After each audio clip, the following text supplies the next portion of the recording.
Hai, Assalamualaikum warahmatullahi wabarakatuh. Saya Syahril Osman atau Cikgu Syahril. Saya pengasas kepada Syahril Education. Saya telah mempunyai pengalaman mengajar selama 22 tahun. Saya merupakan seorang bekas guru dan sekarang saya menceburkan diri dalam bidang perniagaan.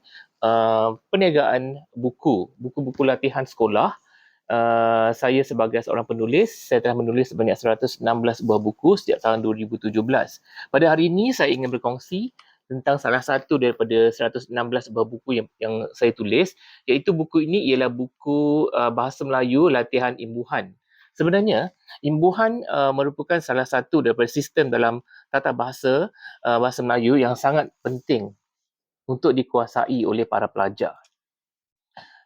Sebagai contoh, apa yang saya tulis dan hasilkan dalam buku ini ialah, saya ambil satu contoh saja. Okey, contoh yang ini ialah contohnya perkataan jalan.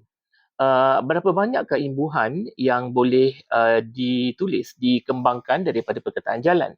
Contohnya berjalan, perjalanan, menjalankan, dijalankan, berjalan-jalan, menjalani dan banyak lagi imbuhan imbuhan seperti ini yang terdapat dalam banyak perkataan. Ada banyak perkataan dalam bahasa Melayu yang boleh diletakkan imbuhan. Dan kelemahan yang saya kenal pasti yang dihadapi oleh para pelajar ialah kesukaran untuk memahami imbuhan-imbuhan untuk dibina ayat yang lengkap untuk menyampaikan mesej dalam sesuatu situasi. Contohnya perjalanan. Berapa ramaikah pelajar mampu menulis ayat daripada perkataan perjalanan, iaitu daripada kata akar atau kata dasar jalan. Begitu juga dengan dijalankan ataupun menjalani. Bagaimanakah para pelajar dapat memahami perkataan imbuhan tersebut untuk ditulis sebagai satu ayat yang lengkap. Sebenarnya imbuhan sangat-sangat penting dikuasai kemahiran ini, terutama sekali sejak dari awal para pelajar di peringkat sekolah rendah. Kerana daripada pengalaman saya pernah mengajar selama 22 tahun, saya dapati ada ramai pelajar, tidak kira apa bangsa sekalipun, tidak kira apa tahap sekalipun, mereka memang menghadapi masalah untuk menulis karangan apabila ada perkataan imbuhan. Dan mereka sebenarnya tidak tahu uh, bagaimana untuk menulis ayat ataupun apatah lagi sebuah karangan yang panjang untuk meletakkan imbuhan yang betul dalam ayat-ayat yang mereka tulis.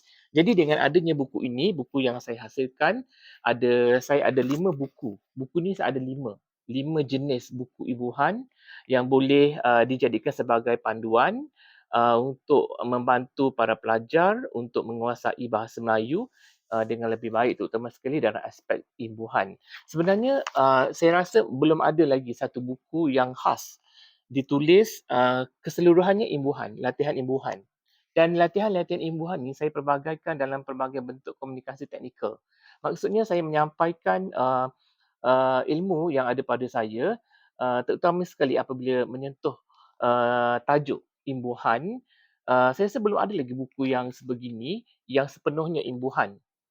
Yang saya dapati kebanyakan buku hanya menyelitkan beberapa latihan, beberapa halaman atau beberapa nombor atau beberapa jumlah yang kecil saja untuk memfokuskan bahagian imbuhan.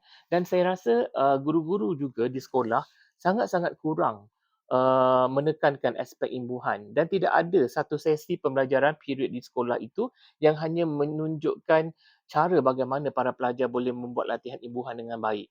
Supaya ini sebenarnya dapat hasil yang sangat-sangat bagus apabila pelajar menguasai imbuhan, kerana mereka dapat menulis ayat dengan lebih baik, dapat menyampaikan mesej dengan lebih tepat, dapat menghasilkan karangan dengan lebih jitu, lagi lebih baik berbanding dengan mereka yang tidak dapat menguasai imbuhan dengan sempurna. Jadi itu sahaja perkongsian saya pada hari ini tentang review atau ulasan salah satu daripada 116 buku yang saya hasilkan ini. Semoga video ini dapat memberikan manfaat kepada mereka yang ingin mendapatkan buku ini. Boleh hubungi saya dan kami akan melayan anda untuk sebarang pertanyaan berkenaan dengan buku-buku terbitan Syahril Education. Sekian, itu saja daripada saya, Syahril Osman, pengasas Syahril Education. Assalamualaikum warahmatullahi wabarakatuh.